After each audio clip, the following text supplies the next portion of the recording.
Hello, स्वागत है आपका फ्री जीके के चैनल पे। मेरा नाम है किरण भाबर। आज का हमारा टॉपिक है भारत के राष्ट्रीय राजनीतिक दल। जितनी भी नेशनल पार्टीज़ हैं हमारे भारत देश में, उन सबको हम डिटेल में समझेंगे। वीडियो पूरा देखिएगा क्योंकि इस टॉपिक से रिलेटेड बहुत सारे एमसीक्यूज आपके एग्जाम में पूछे जा सकते हैं। आप सभी से रिक्वेस्ट है, हमारे इस चैनल को ज़रूर सब्सक्राइब करें और जो बेल है उस पर ऑल प्रेस ज़रूर कर लें। हम वर्ड टू वर्ड समझेंगे सारी चीज़ें, ताकि आप किसी भी बुक से उठा के पढ़ें तो आपको आराम से सारी चीज़ें समझ में आ जाए। ठीक है, तो देखिए, इससे पहले मैं एक वीडियो बना चुकी हूँ निर्वाचन आयोग के ऊपर। निर्वाचन आयोग है ना, चुनाव आयोग या फिर इसे इलेक्शन कमीशन भी कहते हैं इंग्लिश में, है ना। तो इसका कार्य क्या है? चुनाव करवाने का। ठीक है, जितनी भी जिम्मेदारी होती है ना चुनाव से रिलेटेड, सारी होती है निर्वाचन आयोग के पास। ठीक है, तो देखिएगा, निर्वाचन आयोग क्या करता है? चुनाव करवाता है। तो जो चुनाव में उम्मीदवार खड़ा है वो किसी ना किसी पार्टी से खड़ा होगा। ठीक है, पार्टी जिसे हिंदी में हम दल कहते हैं, जैसे कि भारतीय जनता पार्टी से, राष्ट्रवादी कांग्रेस पार्टी से, ठीक है, नेशनल पीपल्स पार्टी से, कहीं से तो खड़ा होगा ना वो व्यक्ति, उम्मीदवार। ठीक है, तो जिस भी दल से खड़ा है, जिस भी ये पार्टी से खड़ा है, आज उसी पार्टी के बारे में हम जानेंगे। तो हमारे भारत देश में कितनी पार्टीज हैं जो राष्ट्रीय राजनीतिक दल का, जिन्हें दर्जा मिल चुका है, मान्यता मिल चुकी है, उसके बारे में डिटेल में समझेंगे। उनका चिन्ह क्या है, उसके संस्थापक कौन रहे हैं, ठीक है, उसका जो इतिहास है पूरा वो, और अभी के अध्यक्ष कौन है, वो सारी चीज़ें हम इस वीडियो में कवर करेंगे। ठीक है, चलिए वर्ड टू वर्ड समझते हैं हम। देश की हर पार्टी को निर्वाचन आयोग में अपना पंजीकरण करवाना पड़ता है। ठीक है, जो भी पार्टी खड़ा होना चाहती है, ठीक है, तो अब उसको क्या करवाना होगा? जब भी चुनाव होना होगा तो उसको हर बार अपना पंजीकरण करवाना होगा कि हमारी पार्टी से उम्मीदवार खड़ा होगा। ठीक है, आयोग सभी दलों को समान मानता है, पर यह बड़े और स्थापित दलों को कुछ विशेष सुविधाएं देता है। ठीक है, ये जो निर्वाचन आयोग है, इसके नज़र में तो सारे दल बराबर तो हैं, लेकिन जो बहुत ही बड़े हैं, जिसमें मतलब कि मेंबर्स बहुत ज़्यादा हैं, जिसकी मान्यता बहुत ज़्यादा फैली हुई है, और जो स्थापित दल है, मतलब कि काफ़ी ज़्यादा पुराने हैं, तो ऐसे दल को ना कुछ विशेष सुविधाएं देनी पड़ती हैं। ठीक है, जाहिर सी बात है, वहाँ पे मेंबर्स भी ज़्यादा जुड़े हुए हैं, इसलिए कुछ ना कुछ सुविधाएँ तो देनी पड़ेगी। अब देखिए, इन्हें अलग चुनाव चिन्ह दिया जाता था। ठीक है, इन्हें एक अलग से चुनाव चिन्ह देते हैं ना, जैसे भारतीय जनता पार्टी का क्या है? कमल है। ठीक है, भारतीय कम्युनिस्ट दल का क्या है? हंसिया और बाली है। ठीक है, राष्ट्रवादी कांग्रेस पार्टी का क्या है? घड़ी है। तो इस तरह के जो चुनाव चिन्ह है, ये भी निर्वाचन आयोग ने ही इन्हें प्रोवाइड किया है। ठीक है, जिसका प्रयोग पार्टी का अधिकृत उम्मीदवार ही कर सकता है। इस विशेष अधिकार और कुछ अन्य लाभ पाने वाली पार्टियों को मान्यता प्राप्त दल कहते हैं। ठीक है, जिससे कुछ विशेष अधिकार मिल जाते हैं और कुछ लाभ मिल जाते हैं, तो जो ऐसी पार्टीज होती हैं उसे मान्यता प्राप्त दल के नाम से जाना जाता है। ठीक है, अब सुनिएगा ध्यान से। चुनाव आयोग ने स्पष्ट नियम बना रखे हैं, ठीक है, कि कोई दल कितने प्रतिशत वोट और सीट जीतकर मान्यता प्राप्त दल बन सकता है। ठीक है, अगर उसको, कोई भी दल है छोटा मोटा, अगर उसे मान्यता प्राप्त दल का दर्जा चाहिए, तो इसके लिए ये चीज़ पहले से डिसाइड कर रखी है कि उसको कितने प्रतिशत वोट और सीट जीतना होगा। ठीक है, तो देखिए, ध्यान से सुनिएगा, ध्यान से सुनिएगा। जो हमारे भारत देश है, यहाँ पर दो तरह की सरकारें हैं, एक भारत सरकार है और दूसरी राज्य सरकार है। तो अभी तो यहाँ पर राज्य की विधानसभा के बारे में वो बात हो रही है। ठीक है, राज्य का जो विधानमंडल है, यहाँ की बात हो रही है कि इसमें जितने भी वोट पड़ेंगे विधानसभा के चुनाव के समय, जितने भी वोट पड़ते हैं, तो यहाँ पर जिस भी पार्टी से जो भी इंसान खड़ा है, अगर उसकी पार्टी को 6% वोट मिल जाता है तो उसको मान्यता दल कहा जाएगा, या फिर राज्य के राजनीतिक दल के रूप में उसको मान्यता मिल सकती है, या फिर वो विधानसभा की सीटों में से 2 पर अगर जीत दर्ज हासिल कर ले। ठीक है, 2 पर अपनी जीत को दर्ज कर ले। ठीक है, ये चीज़ आपको समझ में आ रही है? 2 सीटों पर अपनी जीत अगर दर्ज कर लेती है राज्य विधानसभा के चुनाव में, तो ऐसी पार्टी को राज्य के राजनीतिक दल के रूप में मान्यता मिल जाती है। ठीक है, अब ये राज्य की बात हो रही है ना, इसलिए यहाँ राज्य के राजनीतिक दल के बारे में बात हो रही है। अब देखिए, अब हम केंद्र के स्तर की बात करेंगे। ठीक है, अगर कोई दल, लोकसभा चुनाव है ना, लोकसभा कहाँ आ रहा है बच्चों? अब ये केंद्र के स्तर पर आ रहा है ना, भारत सरकार के स्तर पर आ रहा है। संसद में आता है ना लोकसभा, राज्यसभा। ठीक है, विधानसभा, विधान परिषद क्या कहाँ आ जाती है? हमारे राज्य सरकार में आती है। ठीक है, ये सारे कंसेप्ट मैं बहुत अच्छी तरह से समझा चुकी हूँ, ताकि आपको सारी चीज़ें आराम से समझ में आ जाए। एक एक वर्ड को समझाया मैंने। मुख्यमंत्री कौन होते हैं, राज्यपाल कौन होते हैं, विधानसभा, विधान परिषद, ठीक है, ये सारी चीज़ें, विधानमंडल, सब कुछ मैंने समझा दिया है। ठीक है, वीडियोस आपको सारी मिल जाएंगी प्लेलिस्ट में। प्लेलिस्ट का नाम है भारतीय संविधान। ठीक है, ये जो छोटे छोटे वर्ड होते हैं ना बच्चों, यहीं से तो आप लोग कंफ्यूज हो जाते हैं क्योंकि इनका मीनिंग नहीं पता होता है ज़्यादा। ठीक है, अब देखिए, अगर कोई दल लोकसभा चुनाव में पड़े कुल वोट का अथवा 4 राज्यों के विधानसभा चुनाव में पड़े कुल वोटों का 6% हासिल कर लेता है। ठीक है, तो ऐसा जो दल होता है उसको राष्ट्रीय दल की मान्यता मिल जाती है। राष्ट्रीय मतलब क्या हो रहा है, अब यह नेशनल पर उसको मिल रही है ना, यहाँ पर उसको नेशनल पर अगर मान्यता चाहिए तो ऐसे में उसको बड़े लेवल पर जीतना होगा। तो बड़ा लेवल कहाँ जाता है, हमारा लोकसभा। ठीक है, तो लोकसभा में जितने भी वोट पड़े हैं, ठीक है, उसमें से उसको 6% वोट जीत हासिल कर लेनी है। ठीक है, या फिर उसको राज्यों में जो विधानसभा है इसमें जितने भी चुनाव हो रहे हैं वहाँ पर जो चार राज्यों की जो विधानसभा है, ठीक है, ध्यान से सुनिएगा, 4 राज्यों की जो विधानसभा है उसमें से अगर 6% वोट उस पार्टी को मिल जाता है तो वो पार्टी एक बड़ी पार्टी बन जाएगी जिसे राष्ट्रीय दल की मान्यता मिल जाएगी। ठीक है, राष्ट्रीय दल अलग चीज़ है बच्चों और राज्य का राजनीतिक दल अलग है। ठीक है, राज्य पर अगर उसको अपने खुद के राज्य में अपने दल को, अपनी जो पार्टी है उसको अगर मान्यता दिलानी है तो उसको विधान सभा, ठीक है, क्या पढ़ा अभी हमने यहाँ पर, राज्य के विधानसभा में 6% वोट जीतने होंगे या फिर 2 सीटों पर जीत हासिल करनी होगी।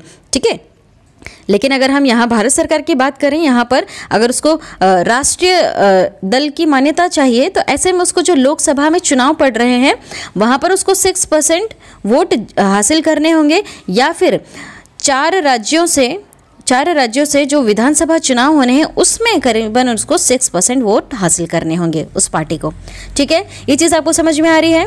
चलिए आगे बढ़ते हैं। आई होप आपको ये सारी चीज़ें आराम से समझ में आ रही होगी। देखिए, अब पढ़ते हैं यहाँ पर, राष्ट्रीय दल है पहला सर्व भारतीय तृणमूल कांग्रेस। ठीक है, तृणमूल कांग्रेस, इसका जो स्थापना वर्ष है याद रखिएगा 1998। ठीक है, इसकी जो संस्थापक रही हैं वो है ममता बनर्जी जी और राष्ट्रीय अध्यक्ष भी इनकी ममता बनर्जी जी हैं। ठीक है, इनका यहाँ पर चुनाव चिन्ह देख लीजिएगा। ठीक है, इसे जोड़ा फूल कहा जाता है। चलिए अभी आगे बढ़ते हैं, वर्ड टू वर्ड समझते हैं अब। ऑल इंडिया तृणमूल कांग्रेस, ठीक है, यह 1 जनवरी 1998 को ममता बनर्जी के नेतृत्व में बनी है। ठीक है, इन्हीं का नाम आता है, वैसे तृणमूल पार्टी के नाम जो पार्टी है उनके साथ तो इन्हीं का नाम जुड़ा हुआ है, तो यहाँ पर आपको याद करने में ज़्यादा डिफिकल्टी नहीं होगी कि ममता बनर्जी किस पार्टी से हैं। ठीक है, तो ये ज़रूर याद रखिएगा, इसकी स्थापना कब हुई है, 1 जनवरी 1998, है ना। इसे 2016 में राष्ट्रीय दल के रूप में मान्यता प्राप्त हुई है। अब ये क्वेश्चन भी आपसे पूछा जा सकता है कि इसको राष्ट्रीय दल के रूप में कब मान्यता मिली बच्चों, तो वो था 2016 में आके। देखिए काफ़ी लंबा समय तय करने के बाद इनको 2016 में जाकर राष्ट्रीय दल के रूप में मान्यता मिली। ठीक है, पुष्प और तृण पार्टी का प्रतीक है। ठीक है, पुष्प और तृण भी लिखा हुआ है और कहीं पर आपको जोड़ा फूल भी लिखा हुआ मिल जाएगा। ठीक है, दोनों एक ही चीज़ है, आपने साइन देख लिया है तो आप समझ जाएंगे आराम से। अब देखिए, धर्मनिरपेक्षता और संघवाद के प्रति प्रतिबद्ध 2011 से पश्चिम बंगाल में सत्ता में है। अरुणाचल प्रदेश, मणिपुर और त्रिपुरा में भी इसकी उपस्थिति है। 2019 में हुए आम चुनाव में इसे 4.07% वोट मिले थे और 22 सीटों पर जीत हासिल हुई थी, जिससे लोकसभा में यह चौथी सबसे बड़ी पार्टी बनी थी। ठीक है, चलिए आगे बढ़ते हैं, हम नेक्स्ट पार्टी के बारे में बात करते हैं। तो ये है बहुजन पार्टी। ठीक है, बहुजन पार्टी, राष्ट्रीय दल का नाम है बहुजन पार्टी। स्थापना वर्ष है जो है 14 अप्रैल 1984। संस्थापक जो इनके रहे हैं वो है कांसी राम। ठीक है, राष्ट्रीय अध्यक्ष जो हैं वो है मायावती जी। ठीक है, अब देखिएगा इसके बारे में वर्ड टू वर्ड समझते हैं। बहुजन पार्टी, स्वर्गवासी कांसीराम जी के नेतृत्व में 1984 में इसको गठित किया गया था, इस पार्टी को। ठीक है, बहुजन समाज जिसमें दलित, आदिवासी, पिछड़ी जातियां और धार्मिक अल्पसंख्यक शामिल है, इनके लिए राजनीतिक सत्ता पाने का प्रयास और उनका प्रतिनिधित्व करने का दावा है। ठीक है, पार्टी साहू महाराज, महात्मा फुले, पेरियर, रामास्वामी नायकर और बाबा साहेब अम्बेडकर जी के विचारों और शिक्षाओं से प्रेरणा लेती है। ठीक है, देखा जाए तो ये पिछड़ी जातियों के लिए ये पार्टी बनी हुई है। ओके, अब देखिए, दलितों और कमजोर वर्ग के लोगों के कल्याण और उनके हितों की रक्षा के मुद्दे पर सबसे ज़्यादा सक्रिय इस पार्टी का मुख्य आधार उत्तर प्रदेश में है। पर मध्य प्रदेश, छत्तीसगढ़, उत्तराखंड, दिल्ली और पंजाब में यह पार्टी पर्याप्त ताकतवर है। ठीक है, अब देखिए अलग अलग पार्टियों से अलग अलग अवसरों पर समर्थन लेकर इसने उत्तर प्रदेश में 4 बार सरकार बना चुका है। ठीक है, इस दल को 2019 के लोकसभा चुनाव में करीब 3.63% वोट मिले थे। कितने मिले थे? 3.63 है ना फीसदी वोट मिले थे और 10 सीटें इसको मिल चुकी हैं। चलिए आगे बढ़ते हैं। जनता पार्टी, ठीक है, राष्ट्रीय दल है जनता पार्टी। स्थापना वर्ष जो है इसका 1980, ठीक है, ये 1980 लिखा हुआ है। संस्थापक जो रहे हैं वो है अटल बिहारी वाजपेयी जी, लाल कृष्ण आडवाणी जी। ठीक है, राष्ट्रीय अध्यक्ष जो है वो है जगत प्रकाश नड्डा जी। ठीक है, उनका राष्ट्रीय चिन्ह तो पता ही है आपको। इस पार्टी का चिन्ह आपको पता है क्या है? इस पार्टी का चिन्ह कमल का फूल। ठीक है, अब देखिए वर्ड टू वर्ड समझते हैं।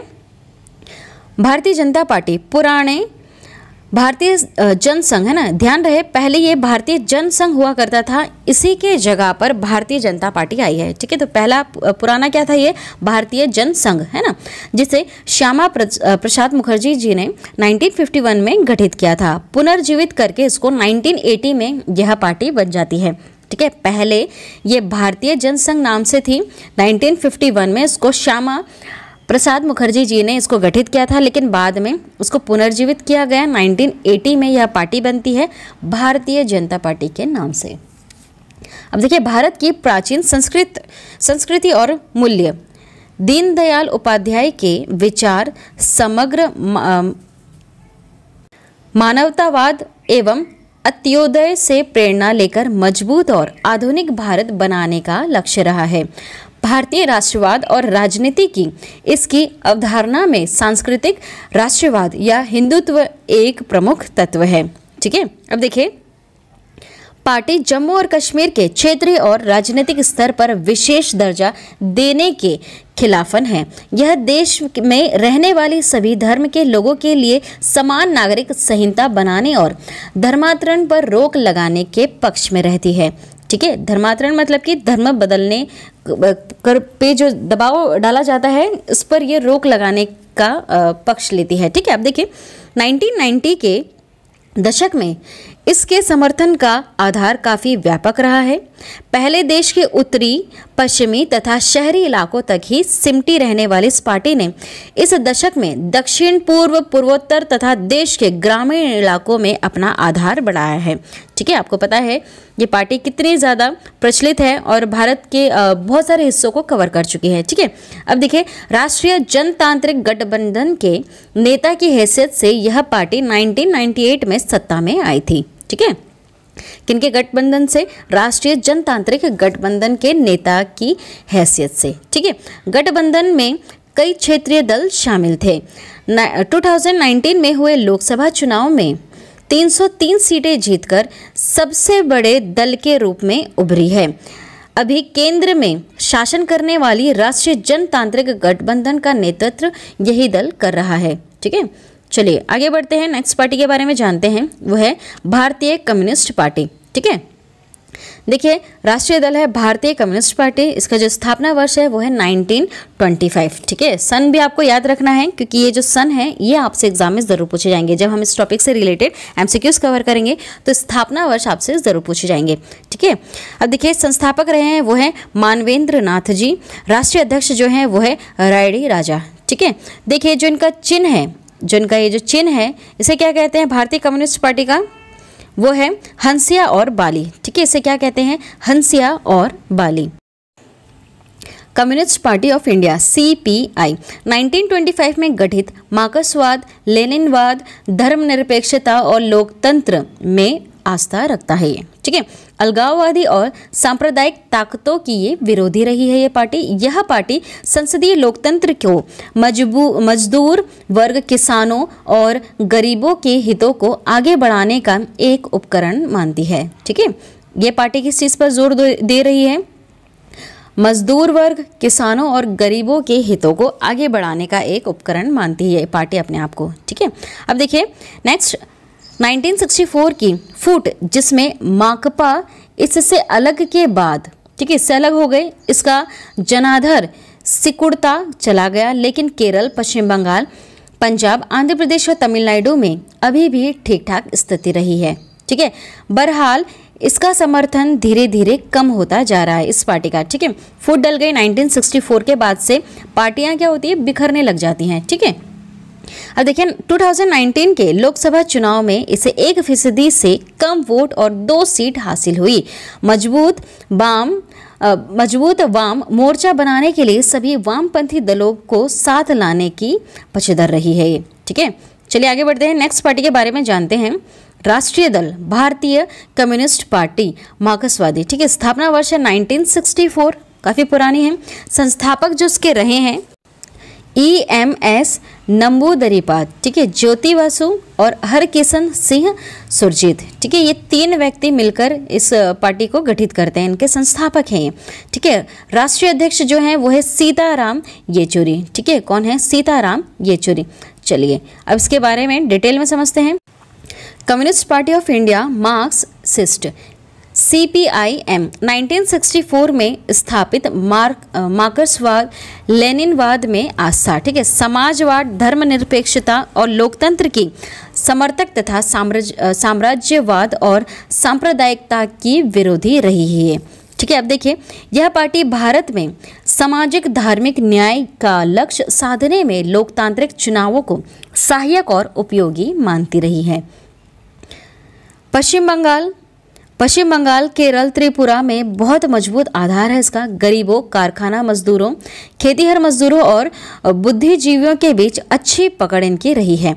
यह पार्टी देश की पूंजी और सामानों की मुक्त आवाजाही की अनुमति देने वाली नई आर्थिक नीतियों की आलोचक रही है। ठीक है, अब देखिए पश्चिम बंगाल में लगातार 34 वर्षों से शासन में रही। 2019 के चुनाव में इसने करीब 1.75% वोट और लोकसभा की 3 सीटें हासिल कर ली।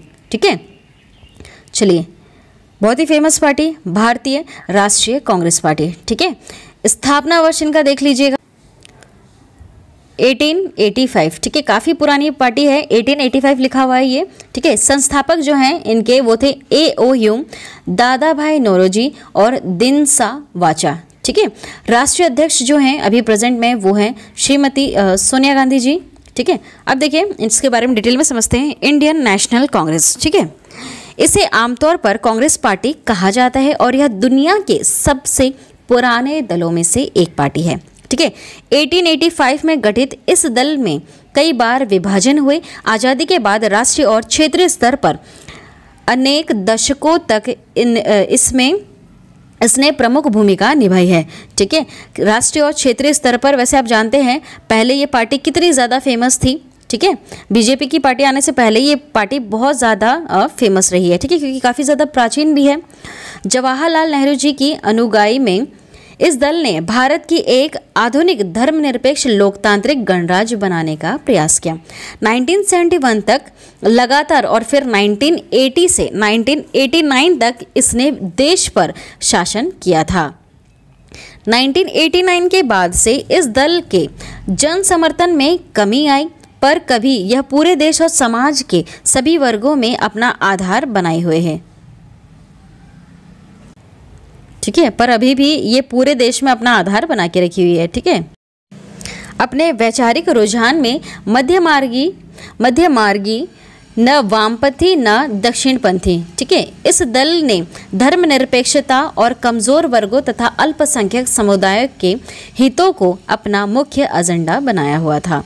अब देखिए यह दल नई आर्थिक नीतियों का समर्थन है, पर इस बात को लेकर भी सचेत है कि इन नीतियों का गरीब और कमजोर वर्गों पर बुरा असर ना पड़े। 2004 से लेकर 14 तक संयुक्त प्रगतिशील गठबंधन सरकार का नेतृत्व रही है। 2014 से लेकर 19 के लोकसभा चुनाव में यह पार्टी पराजित हो गई थी। 2019 के लोकसभा चुनाव में इसे 52 सीटें ही मिली थी। ठीक है, चलिए नेक्स्ट पार्टी वो है राष्ट्रवादी कांग्रेस पार्टी। ठीक है, राष्ट्रवादी कांग्रेस पार्टी अलग है और भारतीय राष्ट्रीय कांग्रेस पार्टी अलग है। ठीक है, अब देखिए इसका जो स्थापना वर्ष है वो है 1999। ठीक है, संस्थापक जो रहे हैं वो है शरद पवार जी, PM संगमा जी, तारिक अनवर जी। ठीक है, और राष्ट्रीय अध्यक्ष जो अभी हैं इनके वो है शरद पवार जी, और इनका जो चिन्ह है वो देख लीजिएगा घड़ी है। ठीक है, नेशनलिस्ट कांग्रेस पार्टी। ठीक है, देखिए कांग्रेस पार्टी के विभाजन के बाद 1999 में यह पार्टी बनती है। कांग्रेस पार्टी के विभाजन के बाद ही यह बनी है। ठीक है, तो देखिए लोकतंत्र, गांधीवादी, धर्मनिरपेक्षता, समता, सामाजिक न्याय और संघवाद में इसकी आस्था है। यह पार्टी सरकार के प्रमुख पदों को सिर्फ भारत में जन्मे नागरिकों के लिए आरक्षित करना चाहती है। ठीक है, महाराष्ट्र में प्रमुख ताकत होने के साथ ही यह मेघालय, मणिपुर और असम में भी ताकतवर रही है। कांग्रेस के साथ महाराष्ट्र सरकार में भागीदार 2004 से संयुक्त प्रगतिशील गठबंधन में साझेदार रही हैं। Next party national people party. ठीक है, ये 8वीं पार्टी है। देखा जाए तो अभी भारत देश में हमारी टोटल 8 नेशनल पार्टीज हैं। ठीक है, देखिए राष्ट्रीय दल नेशनल पीपल पार्टी। ठीक है, ये अभी बनी है, ज़्यादा टाइम नहीं हुआ है। स्थापना वर्ष रहा है 2013। संस्थापक जो इनके वो है PM संगमा जी। राष्ट्रीय अध्यक्ष जो है वो है कॉनराड संगमा जी। ठीक है, अब देखिए इसके बारे में डिटेल में समझते हैं। नेशनल पीपल पार्टी भारत का एक राष्ट्रीय राजनीतिक दल है जिसका प्रभाव मुख्य रूप से मेघालय राज्य में है। ठीक है, कहाँ पर है? मेघालय राज्य में है इस पार्टी का। ठीक है, पार्टी का गठन PM संगमा जी ने किया जब जुलाई 2012 में उन्हें राष्ट्रवादी कांग्रेस पार्टी से निकाल दिया गया। ठीक है, अब देखिए एक पार्टी से टूट कर कितनी पार्टियां बनी हैं, ध्यान से सुनिएगा। पहले बनी बहुत ही जो प्राचीन थी भारतीय राष्ट्रीय कांग्रेस पार्टी। ठीक है, उसी से बनी राष्ट्रवादी कांग्रेस पार्टी। अब यहाँ से एक मेंबर निकल गया, वो थे PM संगमा जी, और इन्होंने एक अलग सी पार्टी बना दी जिसका नाम है जिस पार्टी का इन्होंने क्या नाम रखा अभी लास्ट में? National people party. ठीक है, समझ रहे हैं आप? ये पार्टी बिखरती गई और अपने आप में फिर ये खुद की भी पार्टीज बनाते गए। आज का ये हमारा टॉपिक कवर हो चुका है। ठीक है, वर्तमान में हमारे देश में 8 मान्यता प्राप्त राष्ट्रीय राजनीतिक दल हैं। ठीक है, इनके चुनाव चिन्ह से लेकर इनके स्थापना व संस्थापक, राष्ट्रीय अध्यक्ष और राष्ट्रीय दल का नाम, सारी चीज़ें हमने पढ़ ली। थोड़ा इतिहास भी पढ़ लिया और किस चीज़ पर ये जोर देता है, क्यों इनको बनाया गया है, वो चीज़ें भी हमने यहाँ पर समझ ली। ठीक है, वीडियो पसंद आती है वीडियो को लाइक कर दें, शेयर कर दें और मेरे इस चैनल को ज़रूर सब्सक्राइब कर दें। ठीक है, देखिए नेक्स्ट वीडियो जो बनेगी इसी टॉपिक से बनेगी और इसी टॉपिक से रिलेटेड हम MCQs उसमें कवर कर लेंगे और आपके सारे कंसेप्ट और डाउट वहाँ पर भी अच्छी तरह से क्लियर हो जाएंगे। ठीक है, थैंक यू।